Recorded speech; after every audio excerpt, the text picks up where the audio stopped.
Am observat și un șarpe, uite. Foarte rustic și foarte frumos. Avem aici și un ghidaj până unde a fost apa, până a urcat Dunărea. În 91, în 54, în 2002 și în 2013, uitați-vă unde este.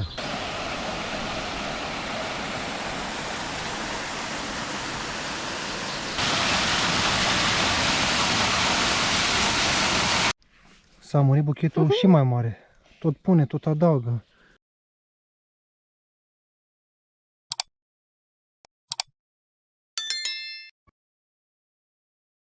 Salutare, dragi prieteni! Ne revedem cu un nou sfârșit de săptămână. De data aceasta ceva mai sportiv și mai sănătos. Am ales să facem o drumeție intermediară în locul unor vizite, să vizităm ceva. Și n-am ales asta doar că ne dorim sănătate și mișcare, dar și pentru că bugetul nostru de excursii, de vizite s-a cam terminat luna aceasta. Și o săptămână, două, ne orientăm pe chestii mai low cost, drumeție în natură, care, ce să vedeți, fac bine și la sănătate fizică, la sănătate psihică și cum vreți voi. Vă recomand și vouă, din când în când, o dată la lună sau la 2 săptămâni sau când aveți posibilitatea, să faceți așa o drumeție, nu foarte complicată, ceva ușor, intermediar, un hiking, așa, de plimbare pe dealuri, pe pădurici. Noi ne aflăm în Grain, pe un deal în Grain, am găsit un traseu de 15 km, de 4 ore și 31 de minute distanță, bine, cu pauze va fi ceva mai lung. Altitudinea maximă este de 450 de metri, deci noi probabil undeva o să ieșim la 5 ore, cu pauze cu tot sau chiar 6, nu știm. Este un traseu, după cum puteți vedea, de jur împrejur, unde ne va scoate în același punct principal, în Grain. Acum rămâne să vedem ce peisaje ne oferă acest traseu. Am văzut ceva poze, dar nu știu sigur ce este pe drum. Rămâne să vedem și noi, suntem și noi, ne lăsăm și noi surprinși de peisaj, de drum.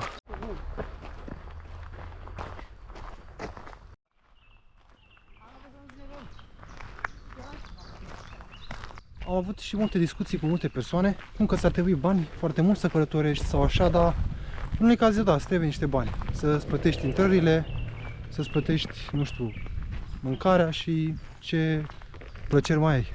Dar în cazul drumeților, natura, chiar nu ai nevoie de foarte mulți bani. Adică Grainul acesta de lângă Dunăre, acest orășel, se află la 7-8 km distanță de noi, deci cu mai puțin de 10 litri de combustibil poți ajunge. 2 sandwich-uri și o sticlă de apă este de ajuns. Nu ai nevoie de mai mult. Ca să ieși afară din casă pentru sănătatea ta fizică, psihică, te ajută să nu mai stai în depresie, să nu mai stai supărat, să nu mai stai îngândurat, ce mă fac mâine, ce nu fac mâine, ce se întâmplă cu viața mea. Cea mai bună metodă ca să învingi depresia și opusul depresiei, așa cum am studiat și am învățat și eu, pentru că studiez foarte mult psihologie și tot felul de chestii financiare și absolut tot ce. Cine mă urmărește pe Instagram sau pe TikTok poate să mai vadă cât un pic așa din ce urmăresc eu. Și opusul depresiei, după cum spun toți doctorii și toți specialiștii, este mișcarea, fraților. Deci dacă ești depresiv sau anxios așa și nu știi ce să faci și ți se pare că nu mai ai energie, ești foarte obosit, ia-o la picior, în 45 de minute, garantată, sare toată depresia. Încep să-ți iasă gândurile negative. Încep să te bucuri de aia, să se oxigenează creierul, mușchii. Deci totul funcționează în alți parametri. Pe lângă toate acestea încercăm să mixăm cumva, să facem și drumeții și vizite cu intrări, nu știu, la castele, la muzee sau la, ați văzut, la alte chestii, la grădini zoologice, botanice. Și cumva încercăm să nu facem repetitiv săptămânal același lucru. O săptămână mergem undeva, o săptămână la ceva, dedicăm o săptămână și naturii și drumeților și pe această cale uneori chiar este mai sustenabil, pentru că nu tot timpul ai bani, suntem și noi oameni și noi avem cheltuieli și tot felul de chestii și uneori chiar nu îți permiți tot timpul să mergi, să vizitezi lucruri mai, să nu zic expensiv, ceva mai cheltuitoare așa. Și atunci alegem să mergem în natură puțin. Probabil astăzi vom vorbi mai mult decât de obicei, dar sigur că ne-ar plăcea și nouă să fim ca cei de la Hai Hui în 2 sau ca alții care fac vloguri de călătorie full-time, doar că nu avem bugetul lor. Poate undeva în viitor vom ajunge și noi acolo la succesul ăsta. Momentan nu putem decât să ne permitem la sfârșit de săptămână să facem escapade așa. Cine știe, eu sper și visez că într-un viitor apropiat, peste 3, 5, 10 ani, nu se știe, să pot să fac treaba asta full-time, să pot să călătoresc peste tot și să împărtășesc toate experiențele mele cu voi. Acum să știe dacă reușim, dacă nu reușim, nu asta fac chestia asta din pasiune și indiferent de rezultat, tot o fac. Am observat și un șarpe, uite, că avem foarte mare atenție. Fără să vreau, am văzut aici un ghiumotuc pe stâncă și zic, mă, ce e aici? Probabil doarme, stă la soare așa, nu știu. Să văd că o coadă are atârnată pe sus și eu s-a strâns aici într-un loc. Nu să știți ce șarpe ăsta. Dacă voi știți și cunoașteți, trebuie să lăsați în comentarii, eu nu-mi dau seama. Nu cunosc toate speciile. Dar uite, mai aveți ceva.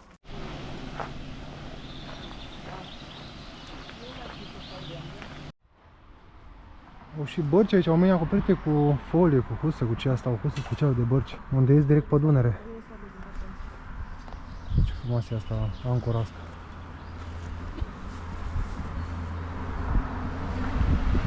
Și aici suntem exact la Dunăre, la strada principală. Noi știm zona asta că ne plimbăm deseori cu mașina pe strada asta principală și facem rund așa, de la Grai până la Ips și după aia înapoi la noi în oraș. Foarte frumos aici amenajat așa.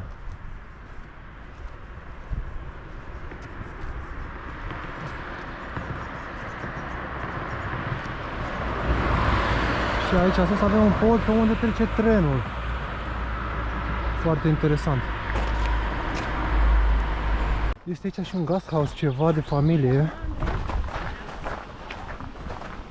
Văd că lumea stă și la terase.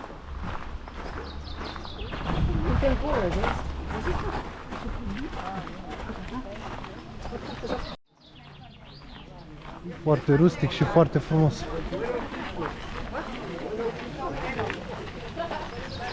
E ce moară frumoasă veche.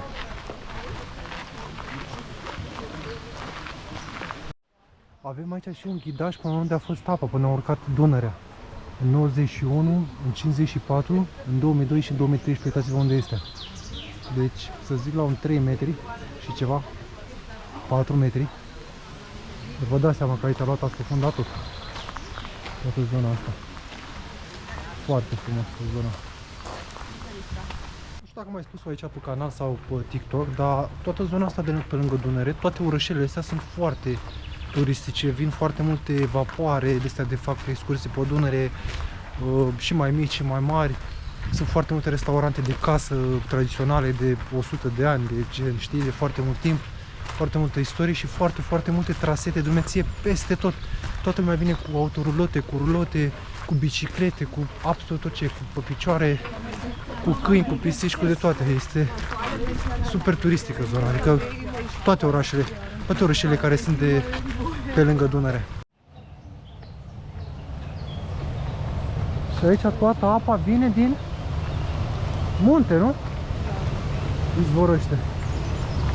Unde se strânge, se acumulează și se varsă în Dunăre. Și are un debit destul de mare. Văd că acolo este și o moară, probabil era o moară veche unde făceau grâu sau ceva.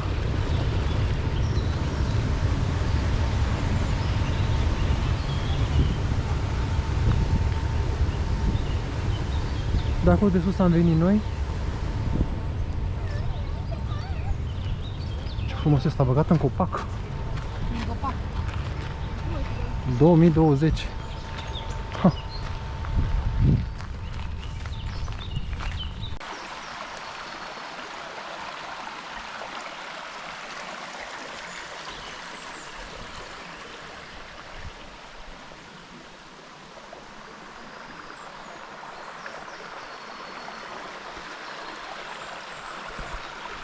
Ne arată pe aici traseul.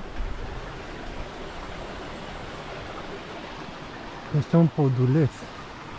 Și cred că de aici începe să vină toată frumusețea. Pe această parte a traseului. Pe lângă acest râuleț sămnic sau cum îi spun la noi.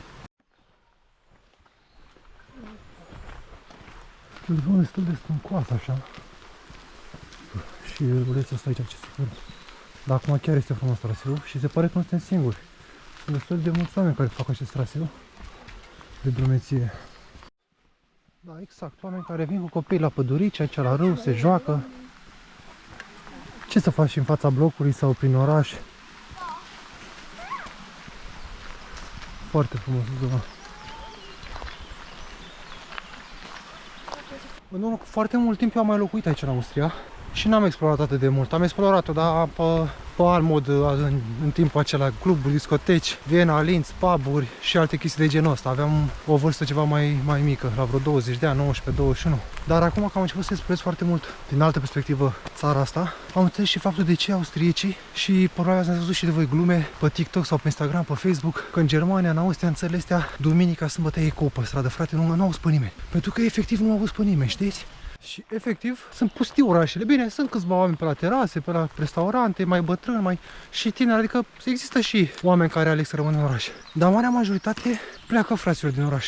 Merg în drumeții, merg să viziteze, să exploreze, la munte, peste tot, lacuri, păduri, peste tot, pe dealuri, la muzee, la grădini zoologice, în orașe mai mari, în locuri turistice. Toată lumea, de fapt, zicea, dom'le, da, e pustiu, la nemții ăia e pustiu pe străzi, ieși duminica, e cu, nu e nimeni pe stradă, stau numai în casă. Dar eu acum, în ultimul am înțeles de ce. Tocmai de asta, pentru că ei pleacă efectiv din oraș, muncesc de luni până vineri și în weekend evadează din oraș, efectiv.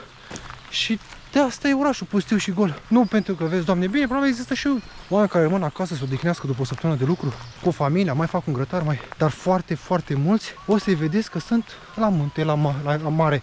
La mare care au concedii, da. La munte, la drumeții, la lacuri, pe astea. Și de asta sunt orașele pustii. Nu că vezi, Doamne, stau ei în casă închiși și așa mai departe. Dar trebuie să vii să cunoști și să studiezi și să trăiești între ei ca să-ți dai seama de niște chestii. Nu degeaba ne mirăm când îi vedem toate babe și toți moșii la 80 și ceva de ani, fraților, merg cu mașina ăștia. Într-adevăr, sunt un pic mai neatenți. De ce să zici? Că îți dai seama, un om la vârsta aia nu e atât de apt. Și cu toate că fac și ei teste de astea de... Mă sunt și la noi din când în când de psihologie sau vedere sau așa. Dar merg, fraților, cu mașina la 80 ceva de ani, de mirare. Să plimb pe munți, pe toate traseele. Păi eu am pățit cu Nicoleta să mergem pe drumeție și oameni mai bătrâni ca noi și erau mai apți și urcau și se coborau de 50 de ori mai repede și mai bine pregătiți. Pentru că ăștia asta fac toată viața. Și au o viață mai longevivă și mai sănătoasă. La 90 de ani nu-și trag bășine după ei. Să nu poată să miște, să cheme copii sau... Nu, fac ordine, au gazon, au curțile perfecte, rase, îngrijite, fiecare floare, spală și betoanele, spară absolut orice. O viață sănătoasă.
O baltă acolo de apă, nu? Zice că arată ca bal de vară. Nu e nimic, e apă chiar de... Mi-a urmărit ăștia în jos, deci n-a prins.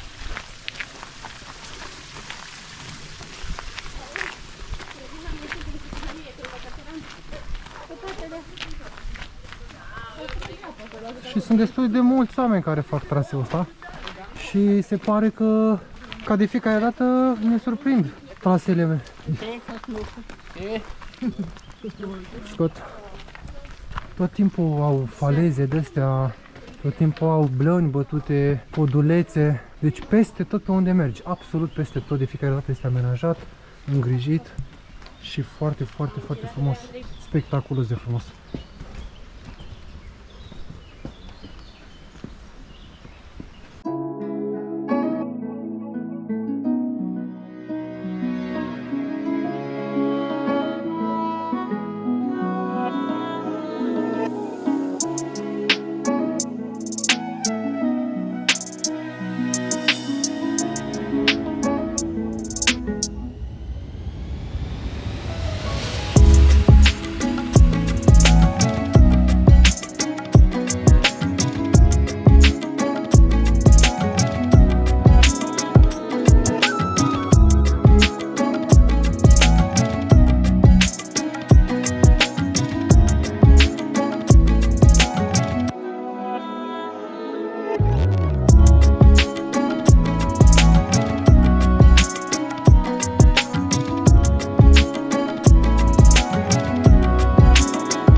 Foarte frumoasă priveliștea, foarte multe păsări se aud așa în liniște și destul de mulți oameni care se plimbă liniștiți. Deci este super frumos și nu este greu, este un pic intermediar, adică sunt anumite zone, ați văzut, sunt un pic de pietre și de rădăcinoase pe care urci.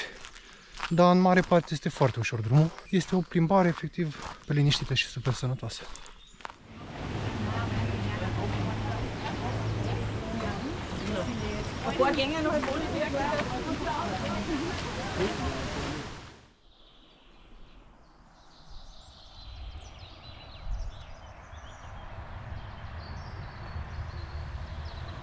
Să le arătăm și la oameni de pe cameră.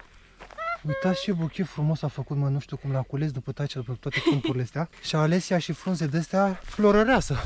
Da. Mama mea e florăreasă. Foarte frumos. Vezi, te mai primi la nutră, mai strângi un buchețel, mai să moguri de brasă, în tot felul de coada șoricelului, de soc, de pentru cei care vor să strângă, să pună în pun, să ia acasă. Deci dacă vrei, ai și ce să iei, are ce să suferi și natura. Gratis, vorba aia. Adică nu chiar gratis, că trebuie să te deplasezi, să te pui un pic efort, să ajungi la ele. Uitați-vă ce are nenea asta aici la ferma asta, e o fermă aici. Și cred că o repară, se pare, partea de jos sau ceva. E o barcă, bine, nu prea e în stare foarte bună așa, dar se pare că lucrează la ea să o facă.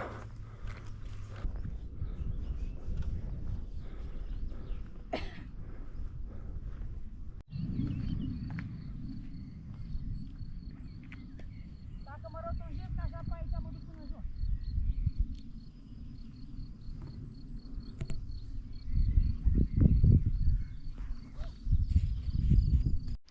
S-a murit buchetul și mai mare. Tot pune, tot adaugă.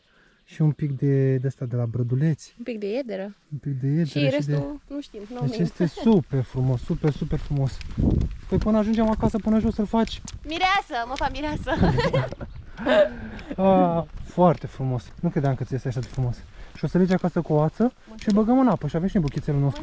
Dar aruncă până acasă. Nu, aruncă, după ce muncea atâta saradone. Deci am fost în februarie acasă și mi-a dat fratele meu un ghiocel și acum l-am în torpedou în mașină. Uscat așa. Să-ți iei o gusă albă și să-ți pui o floare mică. Știi ce frumoasă face în spate? Dacă mai găsim niște de astea Uite, pe care nu le are. sunt albastre. Sunt aici în lanul de grâu, dar asta e un grâu mai special, deci e slab și înalt așa. Hai să nu intrăm, că n-avem. Ce grâu e ăsta? E alt soi sau ce? Păi ia mai multe, știu, ia 5, măcar 5 fire, 6, 7. Știi că e privat aici, da? Dar florile sunt de la Mama Natură. Probabil observați dacă pe toate câmpurile și pe toate dealurile, absolut peste tot, există asfalt, există infrastructură, au ferme, au cabane de vară, au terenuri unde, uite, pun grâu, pun rapițe sau porumb. Deci absolut peste tot, uitați aici ce frumos sunt chitite lemnele. Absolut peste tot este totul tuns, totul aranjat, totul frumos. Și există infrastructură, există asfalt. Pe toate dealurile, pe toate câmpurile.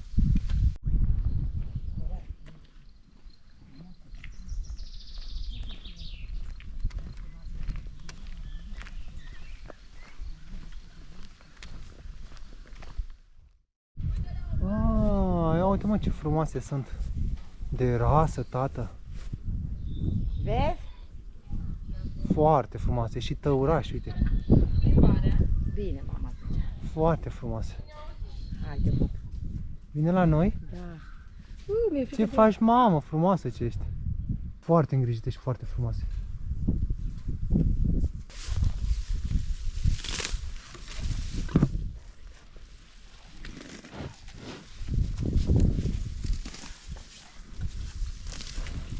Am venit toate la noi acum.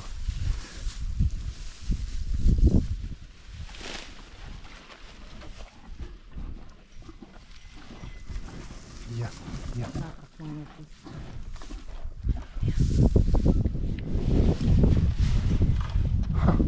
Nu vrea de la mine. Vrea să bat acum pe ele. Da, drăguț. Drăguț fată.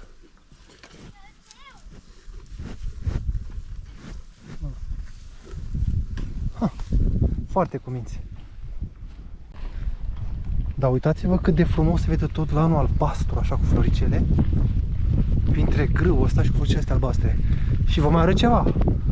Uitați acolo cât a dealul tuns. Deci nu există plan de inclinare pe care ei să nu poată atinge, să nu poată tunda. Nu există plan, unghi de înclinare, cum să-i spun. Au tractoare cu duble roți pe fiecare punte, pe fiecare parte. Deci nu există grad de înclinare pe care ei să nu poată-l tunde. Efectiv, absolut peste tot. Deci nu există. Și aici suntem doar într-o zonă undeva. Oriunde merge, la nimereală, aceeași chestie. Uitați acolo, tot vârful acesta este plin de grâu. Și asfalt peste tot. Uite un pui de șarpe mort. Cred că e mort. Da, e uscat, e mort. Dar ce mic e, deci că e râmă.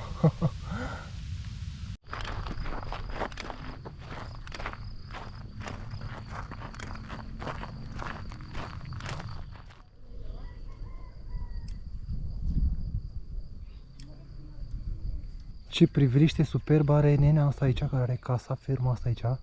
Deci se vede efectiv toată Dunărea. Se vede orașul Grăini. Uitați acolo că se vede și castelul acela, biserica. Superb. Deci mai avem puțin și ajungem de unde am plecat. Exact de aici se vede Grăinul din spate. Nu știu dacă se va vedea pe filmare, pentru că nu am atât de mult zoom la GoPro. Dar vedeți voi acolo că e un orășel oricum mic. Foarte frumos se vede de aici. Este mult mai apropiat față de ce se vede în cameră.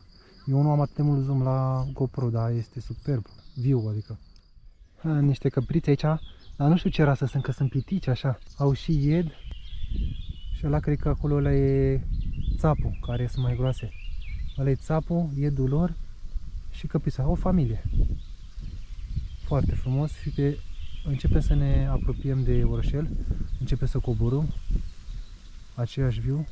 Dunărea, castelul, superb. Și toată valea așa cum e despărțită. Aici viața la țară este total diferită de ce știm noi de la noi din România. La noi în România, cer scuze și îmi pare rău să spun, dar este cu vreo 500 de ani în urmă. Deci aici aveți în poze, prin 1600, gen poze și de-astea în alb-negru, exact satele noastre din România. Poate într-un fel e bine, nu știu, că ne conservăm treaba asta atât de mult. Dar văd că se poate și cu tehnologie și în civilizație, cu infrastructură, tot cu animale, cu oi, cu capre, cu găini. Uitați, și ei au lemne și taie, doar că ei își pun pădurile lor. Își curăță ce e de curățat decât, nu taie ilegal. Deci la noi toată lumea blamează statul, că statul taie, că sunt hoți, că fraudează statul. Într-adevăr, dar să știți că și foarte mulți români ei singuri taie, pentru că sunt foarte săraci, nu au cultură, nu au educație, nu au resurse și merg în păduri și taie, defrișează ilegal.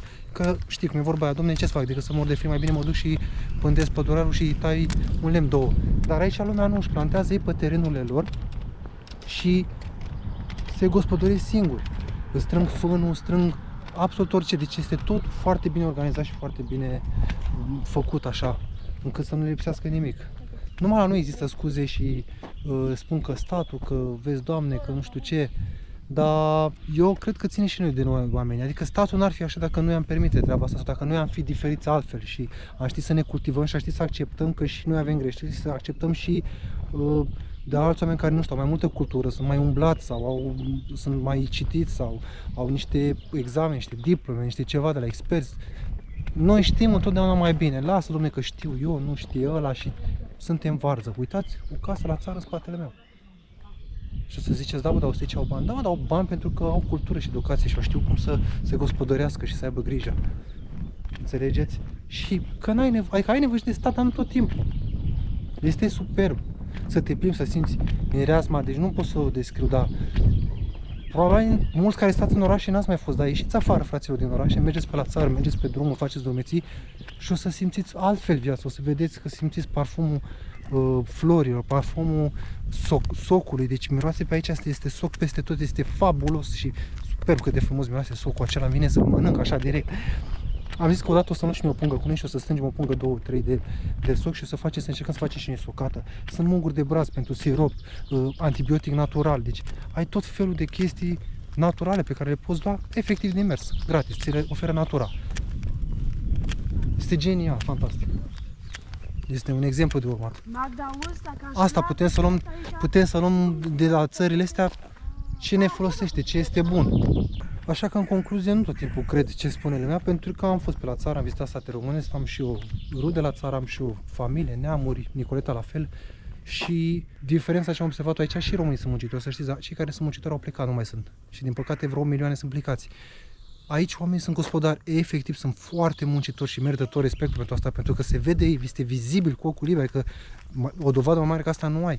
Efectiv, oamenii sunt foarte gospodari. La noi, la țară, există oameni care au teren, hectare întregi, pe câmpul, pe dealuri și zic întotdeauna, domne, da, dar e pe dealuri, pe câmp, n-ai ce să faci acolo, n-ai, bă, uite ăștia cum fac, mă, absolut orice. Mergi și le tund, cum erau așa, noi pe vremuri, ceva, mi-aduc aminte că și noi pe vremea cu 25-30 de ani, bunicii noștri la fel exploatau fiecare colț de teren pe câmpuri, pe dealuri, printre mărăcini, printre ele, știau ei între ei, ăsta e terenul meu, ăsta e lui Vasilica, lui Gheorghița, lui... La fel și aici, iau, exploatează fiecare teren, ia iarba, o tunde, o vinde, o fac suluri, o vând la, nu știu, la cei care au animale sau poate ei și animale sau se gospodăresc, își plantează pe terenul care nu au ce să facă, plantează brazi sau plantează, nu știu, alți copaci de ăsta de poți să faci focul cu el, stejar sau habar n-am. Plantează, fac plantații, iau, vând lemnul, așteaptă, au răbdare, dau din generație în generații.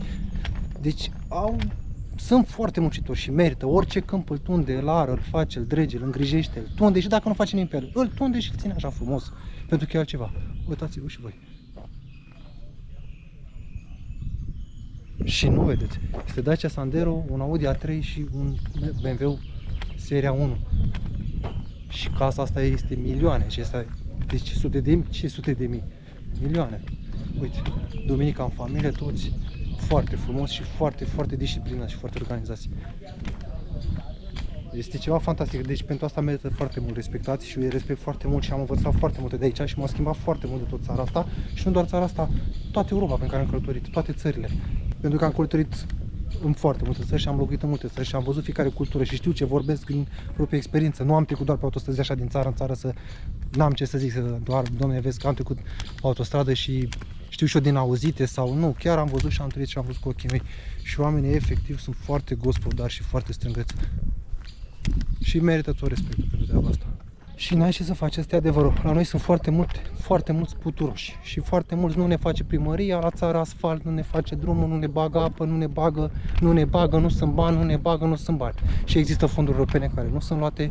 Eu n-am văzut la țară să meargă jumătate de sat peste primară acasă. Sau la primărie, sau la ședința de consiliu. Bă, băiatule, ce mai aici? Nu ne bagi asfalt? Uite că aici se poate, există asfalt pe dealuri, pe câmpuri, peste tot. De ce se poate? Pentru că oamenii își cer drepturile. Și nu ai cum să spui că la noi nu își cer drepturile. Nu, cum este acum greva de profesori. Merge și alăturați-vă, să iasă mai mult și mai mult și mai mult și mai mult. Și atunci o să vezi că pui presiune pe ei. Și vor, nu vor, în loc să fure banii aia, trebuie să-i facă. Zice, bă, nu-i mai luăm de data asta, face ceva cu ei. Deci există oricum posibilități. Dar trebuie să vrei, trebuie să ai cultură și educație. Și acum fiind vorba despre greva asta, foarte mulți, în tot ce am văzut în mediul online și la televizor și peste tot, e vorba de salarii, că profesorii au salarii mici. Dar nu cred că e vorba doar despre salarii. Tot, bineînțeles că e vorba și despre salarii, adică contează și salariul, dar educația costă în altceva, în programa de educațională, în să te adaptezi noului sistem, noi societăți. Și ai exemple, poți să iei din Finlanda, poți să iei din Suedia, poți să iei din țări care sunt destul de vrate, nu te trebuie să inventezi tu roata. Efectiv, adopți o programă, o implementezi ușor pilot și asta este. Noi învățăm că acum 85 de ani, 200 de ani, nu știu, n-ai nicio treabă. N-ai cum să cultivi omul, n-ai cum să-i bagi informație pe gât așa. Pentru că n-are sens. Oamenii nu mai sunt pregătiți pentru societatea din zilele noastre, de astăzi, din prezentul pe care îl avem acum. Și educația face tot, formează oameni peste 25-30 de ani. Și cultura. Și asta vedem în afară, în Europa de vest. Că ne place, că nu ne place, mulți vorbesc prostii, că să ieșim din Europeană, că Europa, că nu e chiar așa. E vizibil, sunt cu mii de ani înaintea noastră. Bine, sunt și excepții, că nici la ei nu e totul perfect la modul de infrastructură sau de educație sau de cultură. Și la ei sunt cazuri de probleme, și la ei mai sunt zone afectate sau nu e nicio țară perfectă și niciun loc perfect. Dar dacă privești imaginea în ansamblu, n-ai cum, este incomparabil, adică nu există cuvânt de comparație și cei care sunt destul de umblați și de plimbați știu foarte bine, pentru că și România s-a schimbat foarte mult tocmai din pricina asta, de când am avut dreptul să ieșim din România, după 89 și am văzut și am rămas șocat, adică când vezi ce e în exterior. A găsit Nicoleta 20 de euro. Că pe stradă nu-i găsesc. Am găsit și 20 de euro, am scos banii pe înghețată, acum ajungem în Grai, în jos, acolo mergem să ne cumpărăm înghețată și mergem să ne relaxăm. Ne răspătește natura, efortul și munca depusă. Ce frumos și-a făcut aici, uite, cu scări de inox și de design aici a păstrat chestii rustice, lămpi, tot felul de chestii de tâmplărie, de foarte drăguț. Ăștia au case de vacanță aici, le țin de vară, de nu știu, că nu sunt tot timpul locuibile. Unii mai și stau, unii le țin doar pentru vacanță de vară. Sau pentru grădină, să vină la grădină, dar este foarte frumos, deci tot timpul îmi plac, iubesc grădinile, uitați-vă și voi, tot timpul este ras, este tuns, au elemente decorative, au... Tot timpul sunt foarte atenți și iubesc foarte mult țara și foarte mult, uitați acolo ce căbănuță frumoasă. Și iubesc foarte mult țara, adică chiar iubesc natura și chiar au grijă și să aprecieze toate lucrurile, pentru că se vede că au grijă și pun suflet. Și nu este ceva, să zici, aparte, să zici că sunt cazuri aparte, efectiv este ceva comun al lor, nativ. La orice om în grădină găsești totul aranjat și totul foarte frumos făcut.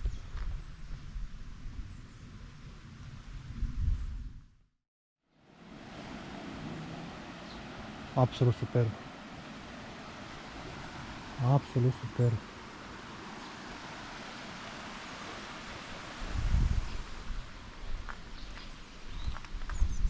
Liniște, este foarte liniște și foarte frumos, iată-ți. Fabulos de frumos, băgate în lemne, uitați-vă și voi.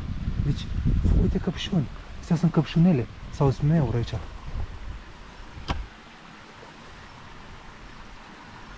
Iau și una, două, poate se uită pe la mine pe geam. Foarte super, uite.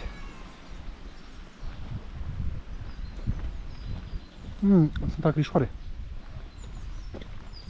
Nu sunt căpșuni, nu știu ce sunt astea.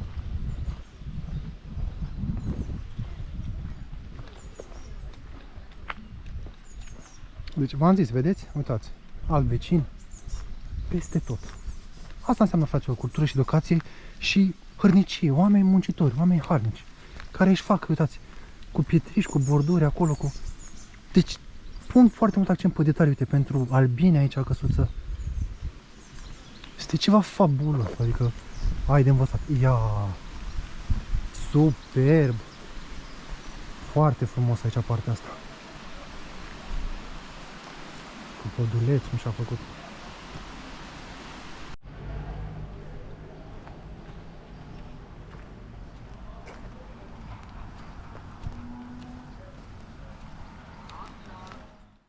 Și ca să vă arăt și realitatea, că v-am spus, deci uitați, vedeți, găsiți și așa și găsiți și așa. Nu spune nimeni că Austria, Elveția sau țările astea sunt perfecte. Sunt și așa. Dar nu rămân pe viață așa. Cineva le va face, mai devreme sau mai târziu. Dacă nu le va face din bunăvoință, va fi obligat de către stat. Pentru că mi se pare normal să avem grijă de clădiri, să nu se dărâme pe noi, să nu accidentăm, să nu facem alte daune altor vecini sau... Deci să trăim într-o societate. Toți. Uitați și aici jos la temelie se vede piatra, deci nu este totul perfect.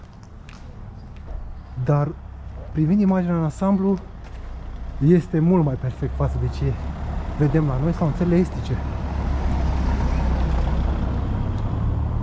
Și consider că putem să urmăm exemple care ne ajută pe noi. Să putem să luăm ce ne trebuie. Să folosim ce este bun, la fel cum și noi luăm de la oameni. Ia uitați și acolo. Se vede interior. Tencul ăla. Dar se va face. Asta vreau să spun. La fel cum noi ne luăm de la oameni doar ce avem nevoie și părțile bune, sau cel puțin așa ar trebui să facem, că nu toată lumea face treaba asta, așa trebuie să luăm și de la alte societăți sau de la alte civilizații, lucruri care ne ajută pe noi să evoluăm, să fim noi bine, să fim fericiți, să fim sănătoși, să trăim mult, să avem o țară îngrijită, cu infrastructură, educată, civilizată. Dar noi nu vrem treaba asta. Am ajuns la concluzia că noi suntem așa, adică noi ne dorim să nu ne viziteze cineva, pentru că atunci când vrei și ești deschis la ceva, faci lucrurile în intenția aceea. De la tine acasă, dacă vrei să vină cineva, începi să aranjezi, începi să-ți faci o casă frumoasă, o grădină frumoasă, ca să-ți vină musafiri, să-ți vină prieteni, să-ți vină rude. În momentul în care nu vrei să te viziteze nimeni și nu vrei să, și vrei să te închizi într-o bulă și nu vrei să iei parte la restul lumii, nu faci nimic în privința asta. Sau faci chiar dimpotrivă să nu te viziteze absolut deloc. Deci eu am ajutat cu concluzia că noi vrem treaba asta și nu vrem pe nimeni. Și așa avem noi, probabil nativ sau habar n-am, chestia asta să respinge oamenii și să îi ține departe de noi. Pentru că dacă vrei să ținem aproape de noi, facem lucrurile astea și evoluăm și noi. Ca să-i atragem, nu? Ca să bucure, adică faci chestia de bucurie, să zic, veniți și la noi, uitați cum este și la noi și noi putem. Dar noi nu vrem treaba asta, noi facem opusul.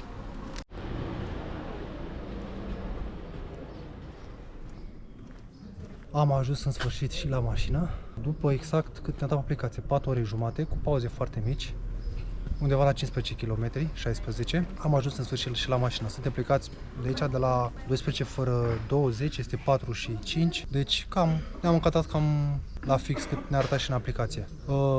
O să vă las link în descriere cu locația.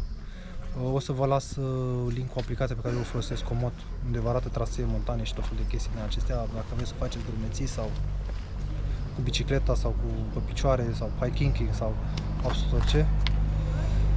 Cam asta a fost ziua noastră de astăzi. Mergem să mâncăm aici o înghețată în acest orășel pe care noi îl frecventăm foarte des, că este foarte aproape de noi, avem Dunărea lângă noi. Este ceva fantastic.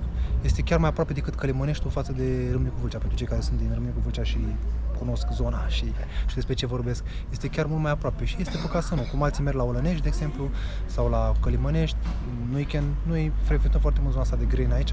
Este un orășel foarte mic, plin de istorie, din 1000 de ani sunt clădiri care au 1000 de ani aici. Foarte mare istorie, de la imperii habsburgice și înaintea Imperiului Habsburgic, Imperiul de Răsărit, după Imperiul Romanilor. Deci, pentru cei care știu istorie și vor să citească, documenteze, sunt zone care au fost frecventate de mulți peste tot și au stat oameni la popas, restaurante la fel istorice, gasthouse-uri pe care sunt din neam în neam, în familie în familie. Este ceva foarte frumos și foarte cochet, tipic nemțesc, tipic austriac, tipic elvețian sau zone acestea, culturi acestea. Deci, în concluzie, cam aceasta a fost zona. Sper că v-a plăcut. Dacă m-ați urmărit până la final, vă mulțumesc foarte, foarte, foarte mult. Nu uitați să vă abonați. De acum încolo am pus în partea dreaptă, cum vă uitați la ecran, am pus un buton mic de subscribe pentru cei care nu sunt abonați, în colț de tot. Îl puteți accesa. Avem foarte mare nevoie de abonări voastre. Suntem 275 de persoane. Urmărim să ajungem la pragul minim de 1000 de persoane. Dar ușor, ușor îl vom face și pe acestea fără probleme. Vă mulțumesc o dată foarte mult, vă doresc o zi superbă în continuare. Noi o să ne oprim aici să mâncăm înghețată, să ne relaxăm după atâta drum, să privim Dunărea, să privim oamenii cum se relaxează și ei, la fel. Și pe care vom merge probabil acasă sau în orașul nostru. O zi bună vă doresc și mai bine.